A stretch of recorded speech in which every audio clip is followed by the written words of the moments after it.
We met when we were about 15 or something, 15 years old. And we're both pretty much from the same neighborhood as well.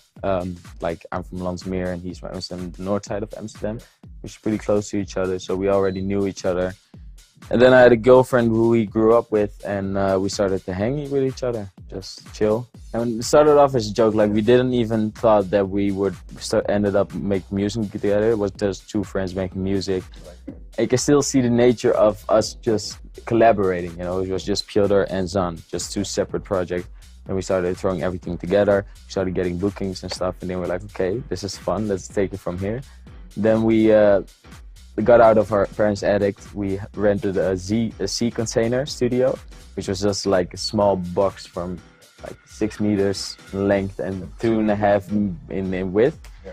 No running water, only electricity, no heat, nothing. Right. So we had small. Yeah, just a box, a box actually, and like music 24/7. Sound-wise, it was really, it wasn't good at all. It was like we had to improvise because we needed a space where we could do like our work for 24/7. Yeah. And that worked out. After a while, we got even more bookings, and like we started saving money to move up our whole studio game. Yeah. And then in that studio, we created like our defected EPs and everything. And when we created a defected EP, we were like, okay, let's start fresh. Let's start with something new, something different, a whole new name. And that's how ANOTR started. We just saved up like tons of music, maybe 15 tracks, unreleased tracks, saved it up. And we're like, okay, fresh start. Banged out the defected EP, and that's how everything started. Like it started to really go exponential from there.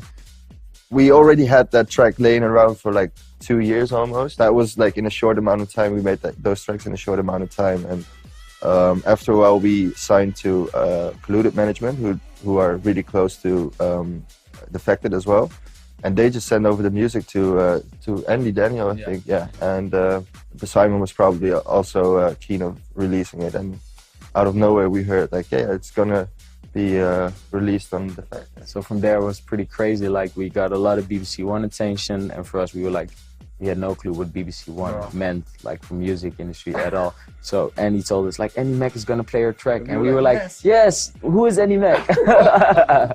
But it really took us to a lot of cool places. Like gave us our kickoff of our career essentially. So from there on, we just kept trying to improve our sound as much. Exactly, and like it gives you so much motivation to see like so many people reacting and like getting support from people who we really look up to, and like ending up at parties, just, you know, partying as like a visitor and ending up dancing to your own music. That's the craziest thing.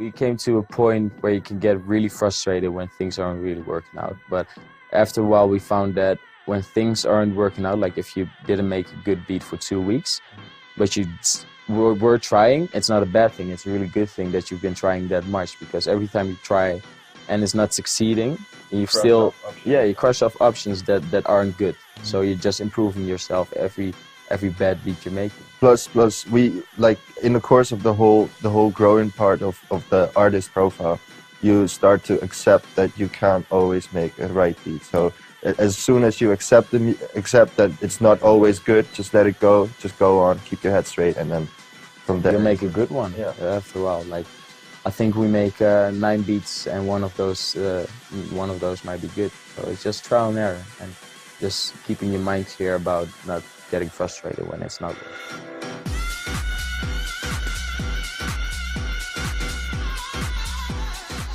So our label is called No Art.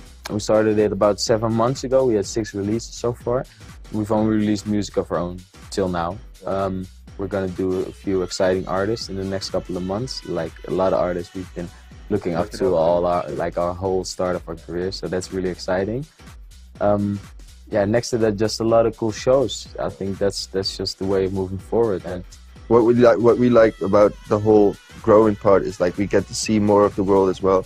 We always take the time to like explore the world if we can. Like if there are no gigs after that, or like just a calm period, then we just stay there for a couple of days, just check out all the ins and outs of all different cities and countries we go to. So, yeah, take some photos and just chill, get some good food and everything. That's the advantage you have of touring the world, of course.